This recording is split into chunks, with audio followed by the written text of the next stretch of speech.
자, 그 다음 챕터 2로 가겠습니다. 챕터 2는 이 산상수훈의 그 12단원이 있었죠. 우리 챕터 1에서 잠깐 리뷰해 봤는데요.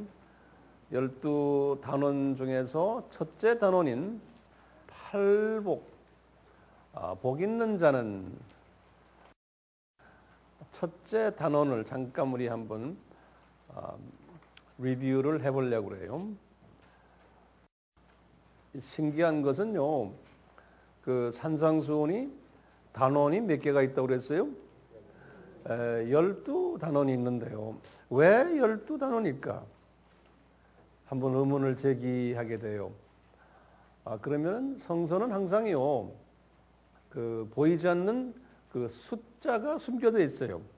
그래서 이런 그 성서에 나오는 숫자를만 가지고 전문을 하는 또 학자들이 있어요. 그래서 이 사람들은 뭐라고 부르냐면 Bible Hidden Numerical System 그래요. 넘버를 numerical이라고 그러죠. 넘버링 시스템. 숨겨져 있는 성서 속에 숨겨져 있는 숫자 조직이 있어요. 숫자. 그래서 Biblical Numbering System 그러기도 하고요. Hidden 숨겨져 있는 거예요. 그래서 좀 어떤 분은 Hidden Code라고도 쓰기도 하고, C-O-D-E, 코드. 그래서 뭐 이런 걸 다 알 필요는 없지만요. 성서에서 그 4라는 숫자가 우리에게 관심을 띠게 해요. 4라는 숫자가. 4라는 숫자는 우리 알다시피 하나님의 어떤 그 목적이 있는데요. 그 목적을 이루시게 하는, 목적을 이루시는 시간을 이야기하면 기간이에요. 목적을 이루시는 기간인데 그 기간이 훈련을 요구를 하는 거예요. 훈련을 하면서 하나님이 계획하신 목적을 이루는 거예요. 그 기간을 4라는 숫자를 사용을 하세요. 성서에서는. 어떤 때는 4일도 되고 뭐 4주도 되고 또는 4개월도 되고 40일도 되고 뭐 4년도 되고 400년도 되고, 이는 4라는 숫자 우리 다 알잖아요. 우리 한번 같이 간단히 리뷰를 해보면 성서에서 나오는 이 4라는 숫자요, 구약에서부터 한번 보면요 많이 있어요. 그렇지만 내가 거기에 겉으로 나타난 내용만 먼저 좀 보면은 우리 노아 때를 우리가 볼 수 있죠. 그래서 하나하나 적어보세요. 아셔도 적으세요. 그래서 남에게 이제 가르치실 때 도움이 되기 위해서 다 적어놓으세요. 노아 때의 홍수 40주야. 40일, 40일. 그렇죠? 그 다음에 또 누구 있어요? 우리 구약에서 모세 때 봅시다. 모세는 40년 왕궁에 있었고 40년 광야에서 훈련받고 또 그 후에 이제 40년 실제로 사역하시고, 이렇게 이제 모세의 라이프를 봐도 그래요. 신기하게요. 또 누구 라이프를 볼 수 있어요? 모세 라이프를 보면 이분이 이스라엘 사람들을 애굽에서 끌어냈잖아요.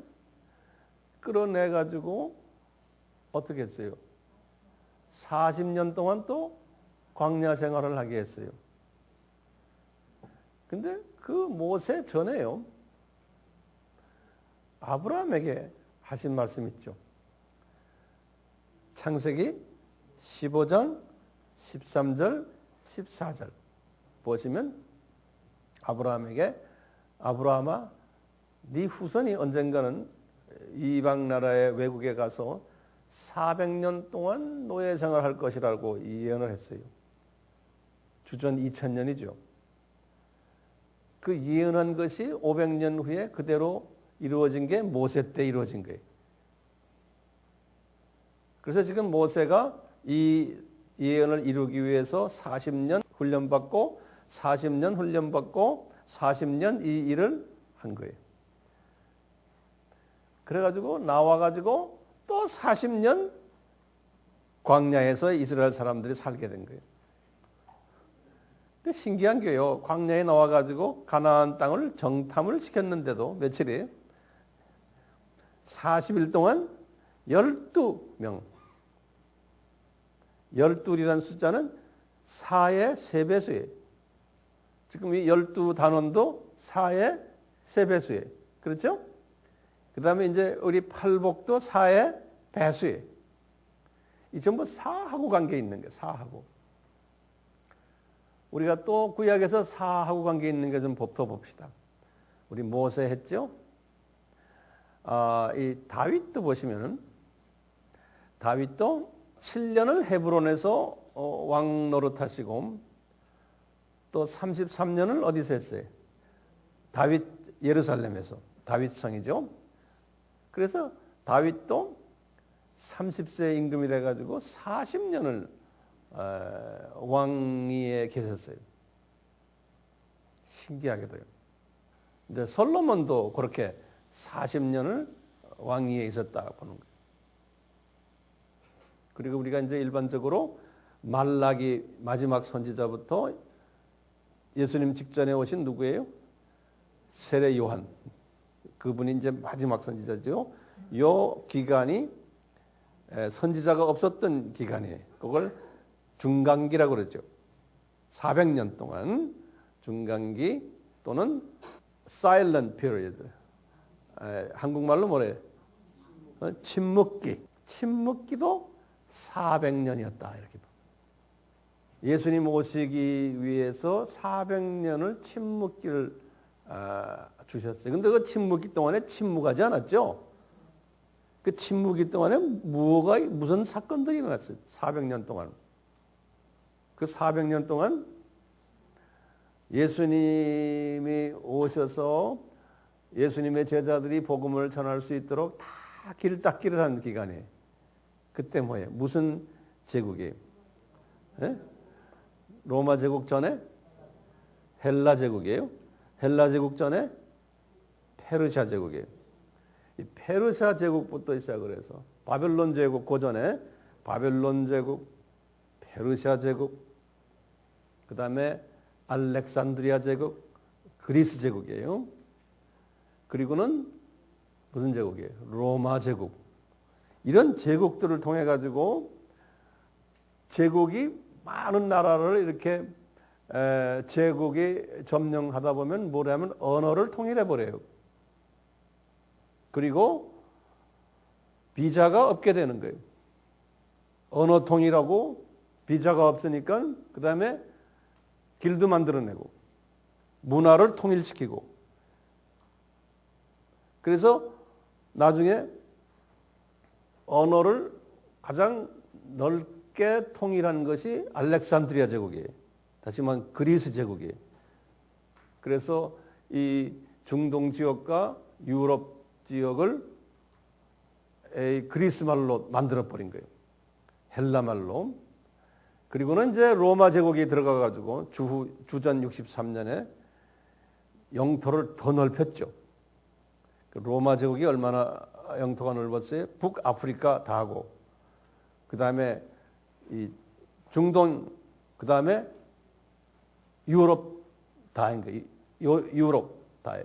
그러니까 지중해 연안은 전부 다 로마 제국이 먹어버렸거든요. 그래가지고 언어를 로마의 말이 본래가 라틴 말이거든요. 그 말이 좀 라틴 말, 그것은 정치하는 사람들이나 학교에서나 쓰는 말들이었는데 아카데믹하게 사회적으로 썼던 말들과 학교에서 또 그 책으로 쓰는 이런 모든 문학적인 말들은 헬라 말로 했거든요.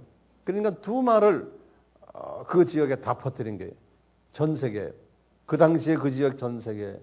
그런 상황 속에서 신약을 쓰게 되고 하니까 신학 용어가 헬라 말 아닙니까? 그리고는 로마 사람들이 헬라 말을 다 할 줄 아니까 이 신약 메시지들이 전 세계로 퍼질 수 있게끔 미리 다 준비시킨 거예요. 그리고 이제 로마 제국이 하이웨이 시스템이 아주 잘 만들어 놨잖아요. 로마를 중심으로 해서 이 로마 제국에 하이웨이가 깔려 있었거든요. 그래서 로만 로드라 그러잖아요. 로만 로드. 이거 다 만들어 놓고는 이 준비를 몇 년 한 거예요. 언어 준비, 문화 준비, 이 사회 모든 사람들의 그 패러다임 시프트 만들어 그 복음을 전하기 위해서 이것을 400년 준비하신 거예요. 그러니까 그 침묵 기간 동안에 이걸 다 하신 거예요. 그 우리 예수님은 역사의 주인이시니까 알파와 오메가 되시니까 이 기간을 우리는 사람들은 개미처럼 열심히 뭐 돈벌이하고 뭐하고 서로 자기네끼리 서로 싸움하고 뭐하고 안에서 뭐 개미들 하잖아요. 그렇지만 예수님은 니네들끼리 그거 다 해라. 그거 해놓고는 그 안에서 주님이 이 일을 이루신 거예요. 그리고 예수님이 다다다다 하고 오신 거예요. 그렇죠? 그래서 우리는 이 시각을 하나님의 시각으로 보는 연습을 할 필요가 있어요. 오늘날도 마찬가지예요. 지금 예수님의 재림을 준비하기 위해서 지금 뭐 별난 일들 다 일어나고 있잖아요. 이제 그런 시각으로 지금 오늘날의 세상도 볼 필요가 있어요. 자, 400년 신약에 들어와서 4라는 숫자를 좀 봅시다. 신약에 들어와서 뭐 있어요? 예수님이 공생애를 시작하기 전에 40일간 금식 하셨어요. 왜 39일도 안 하시고 꼭 40일 하셨을까? 신기하죠? 왜? 이제 준비 기간인 거예요. 3년 공생애 준비 기간이에요.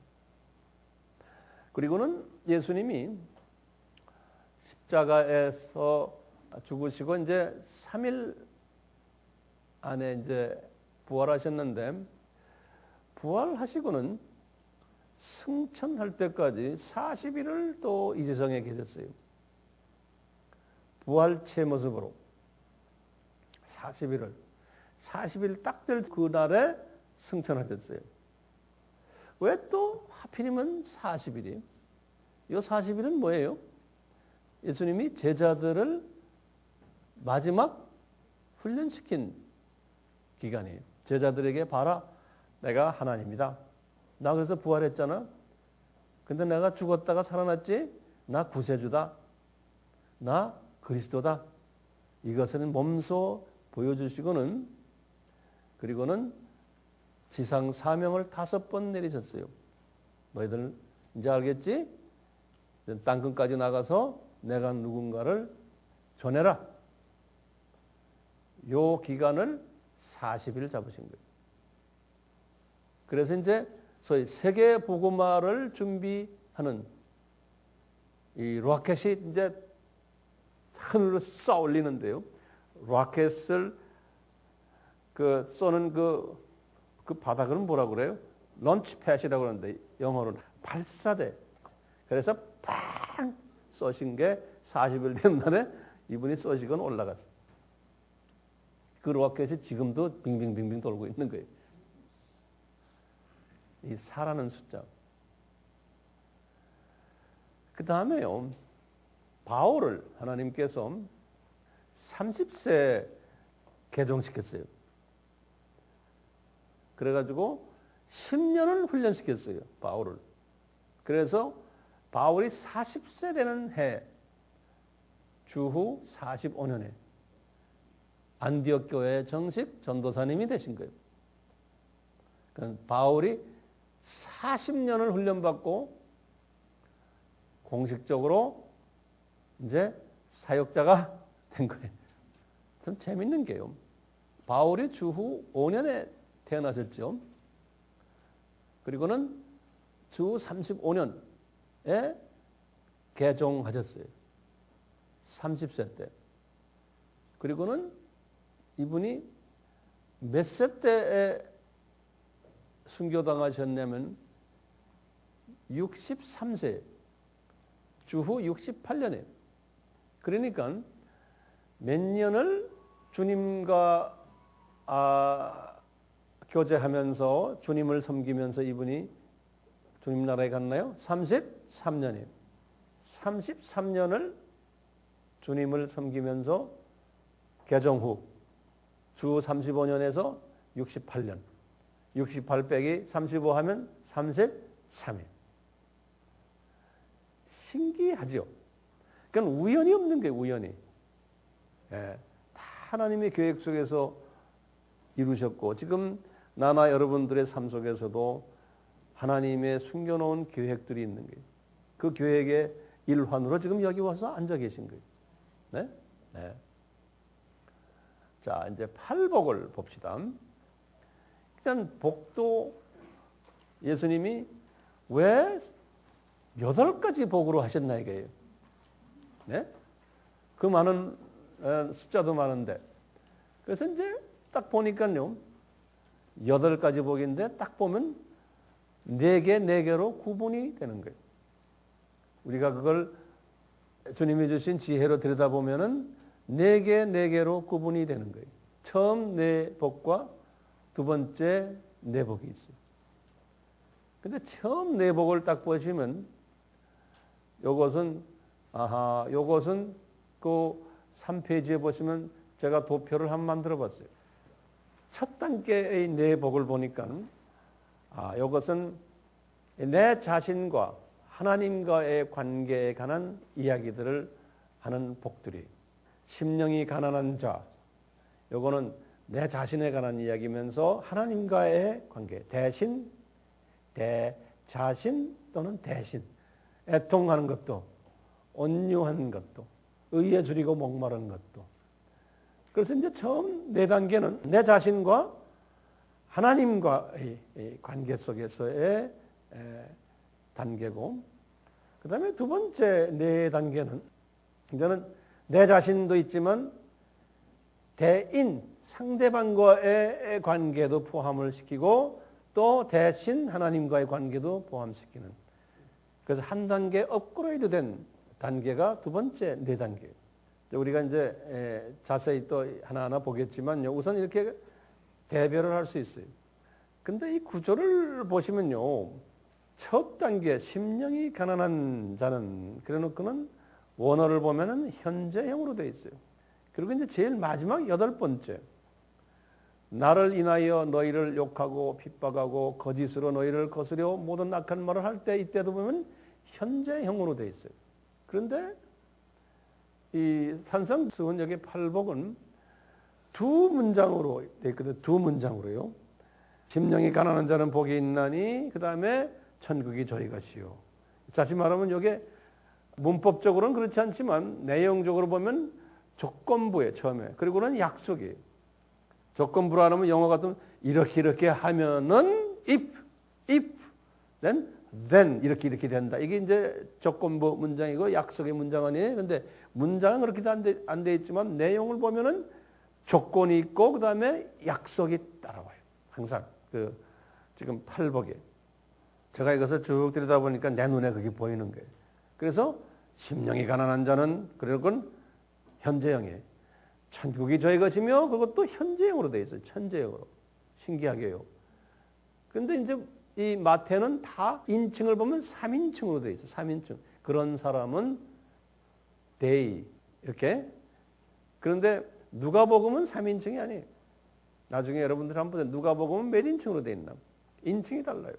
자, 애통하는 자는 그래 놓고는 약속이 위로를 받을 것이요. 근데 거기 보면 미래형으로 되어 있어요. 인칭은 3인칭인데.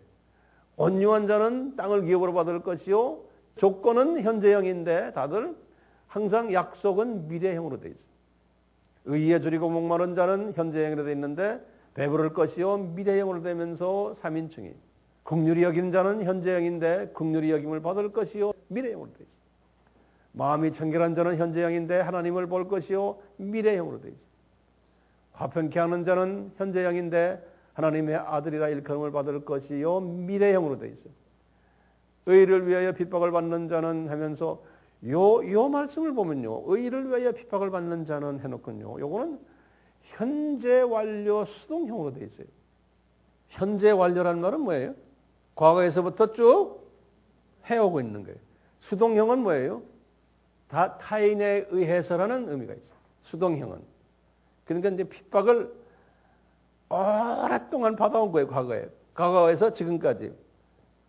그리고는 내가 핍박을 만든 것이 아니고 누구에 의해서. 그래서 현재 완료 수동형으로 되어 있어요. 이렇게 하는 사람은 그래놓고는 현재형으로 약속했어요. 천국이 저희 것이요. 근데 천국이 저희 것이요. 심령이 가난한 자는 천국이 저희 것. 똑같은 단어예요. 똑같이 의를 위하여 핍박하고 8번째예요. 천국이 저희 것이요. 현재형으로 되어 있어요. 이걸 나중에 이제 제가 자세히 설명을 해드릴 기회가 있어요. 이렇게 팔복에요. 문장 구조가 이렇게 되어 있어요. 우선 이 문장 구조를 우리가 알 필요가 있죠. 자, 그 다음에 4페이지로 넘어가 보시면 이 복 있는 자라는 그 복이라는 단어를요, 예수님이 어떤 단어를 쓰셨냐면 헬라 말로는 마카리오스라는 단어를 썼어요. 마카리오스. 예수님이 쓰신 단어예요. 헬라 말로요. 또 이것이 이제 라틴 말로는 비아투스라고 그래요. 비아투스. 예. 제가 왜 이게 라틴 말을 알려주냐면요. 우리가 영어 성경을 보면은 요 팔복 위에다가 The Beatitude 이렇게 써놨어요. 영어 성경에 이 제목을 더가 붙어요. The Beatitude 그래. 그렇게 써놨거든요. 이게 어디서 나온 말인가? 이거 이제 신학자들이 거기다 만든 말인데요. 이 말이 마카리오스. 근데 라틴 말로 비아투스라는 라틴 말에서 나온 말이에요. 그래서 이제 불란서 말로도 내가 난 불란서 말 발음 잘 몰라서 누가 불란서 말 이 발음 좀 하자. 예? 그러니까 비아티투드 아마 S 발음을 불란 사람들은 안 하니까 비아티투드 이렇게 할 거예요 아마. 영어로는 그것을 the beatitude라고 하는 거예요. 그래서 좀 고상틱하게 우리가 이게 뭐냐 그럴 때 여러분들이 고상한 사람들이 되기 위해서는 the beatitude입니다. 이렇게 아시기를 바라서 제가 이렇게 써놓은 거예요. 자, 그러면 성서에는요, 복의 그 단어가 내용이 다른 5개가 천상이 있어요.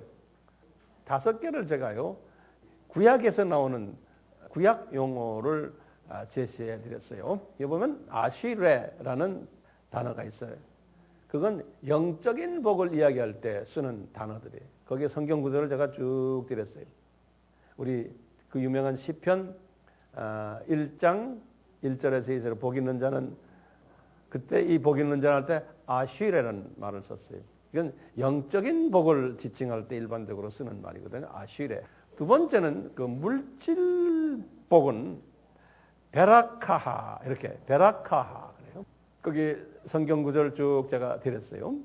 그리고 바락이라는 복은 물질과 또는 정신과 영도 가끔 포함되는 그런 단어예요. 거기 성경 구절 보시면 쭉 거기 나와요. 그 다음에 가드라는 또 복이 있어요. 이것은 자녀 출산, 가족들 복, 이런 관계에서 나오는 복들을 가드라고 그래요. 그 다음에 튜브라는 또 표현이 있는데 이것은 땅 넓히고 세력, 또 물질, 이런 부분들, 권력, 이런 때 쓰는 복을 튜브라는 단어로 표현했어요. 이렇게 유대 사람들의 단어에는요, 이런 비슷한 의미지만 표현이 다름으로써 많은 의미를 담아요. 우리나라 말은 이런 부분에서 조금 약하죠. 헬라 말도 여러 의미들을 이렇게 다른 표현으로 담는 게 있거든요. 자, 그래서 예수님이 그 마카리오스라는 복을 말씀하실 때 이 유대인들인 12 제자들에게 말씀하실 때 복 있는 자는 마음이 가난한 자는 복이 있나니 이때 이 복을 마카리오스라는 단어를 쓰면서 예수님이 하신 말씀이 뭐냐면 너희들이 유대인으로서 알고 있는 이 5가지 복 중에서 지금 내가 말하는 마카리오스는 뭔지 아느냐?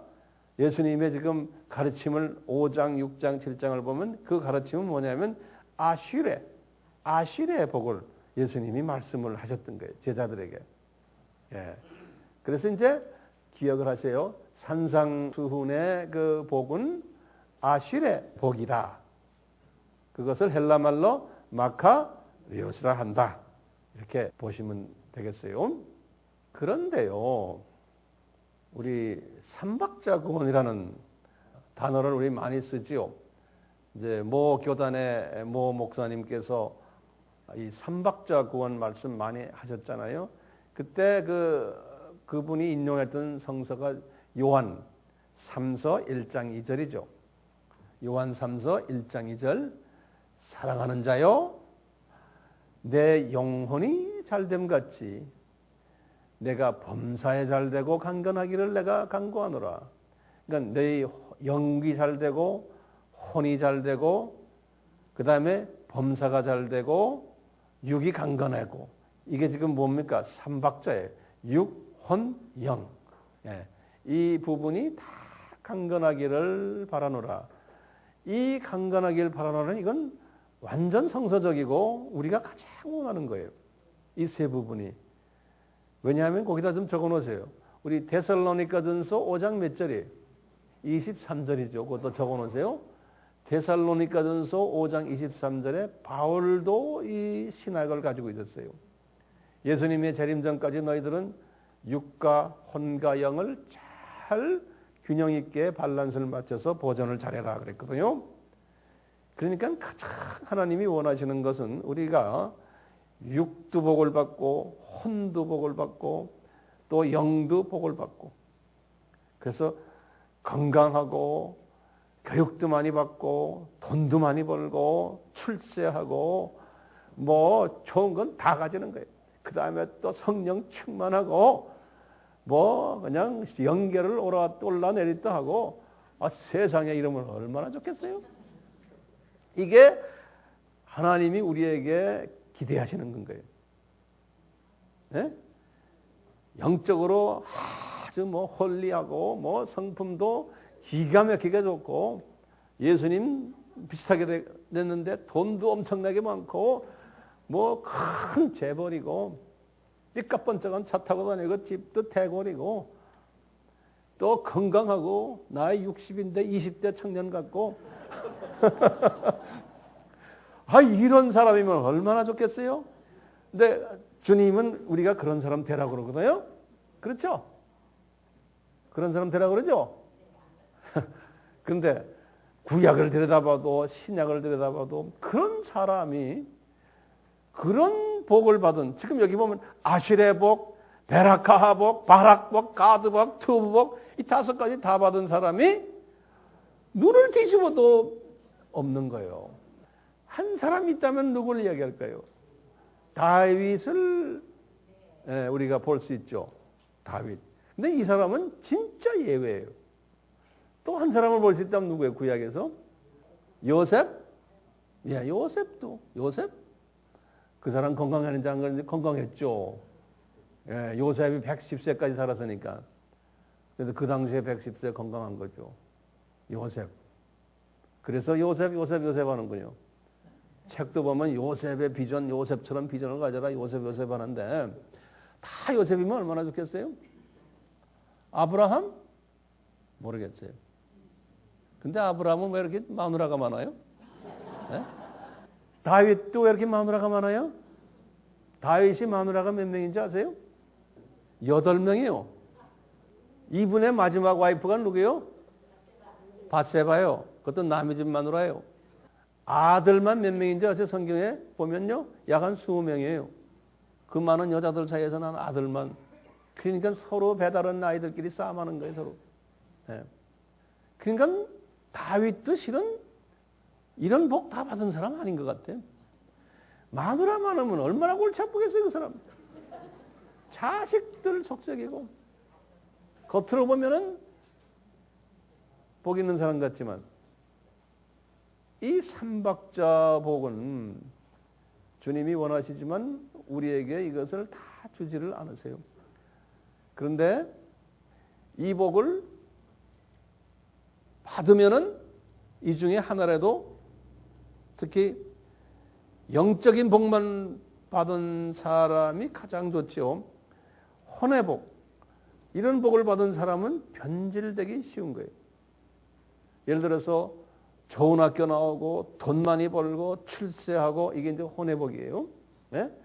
이렇게 놓으면은 교만해지고 아나무인이 되고 영적으로도 깊이 주님 앞에 들어가지를 못하고 왜 자기 고집이 있고 자기 아집이 있고 자기 철학이 있으니까 지 머리 가지고 자랑하고 사람이란 게 그런 거예요.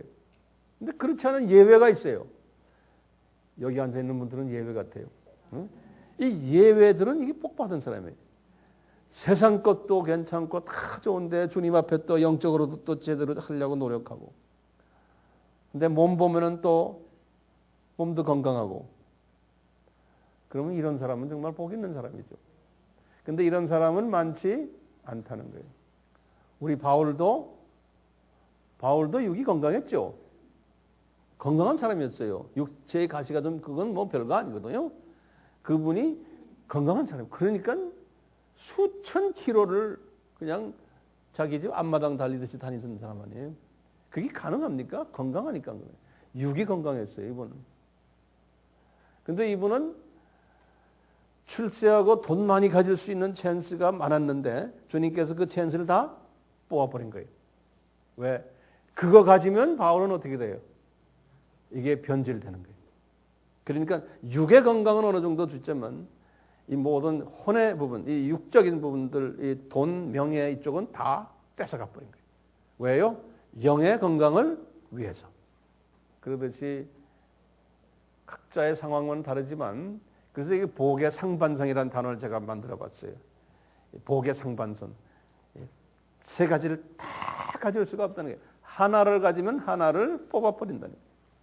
근데 영의 복을 위해서는 이제 4페이지 제일 마지막에 여기다 복의 상반성이라는 단어를 제가 만든 단어들이에요. 그러니까 이게 맞는지 안 맞는지 나도 잘 모르겠어요. 우선 우리가 이 서론적인 측면에서 여기까지 제가 먼저 말씀을 드리고 다음에 이제 챕터 3인데요. 제 3장인데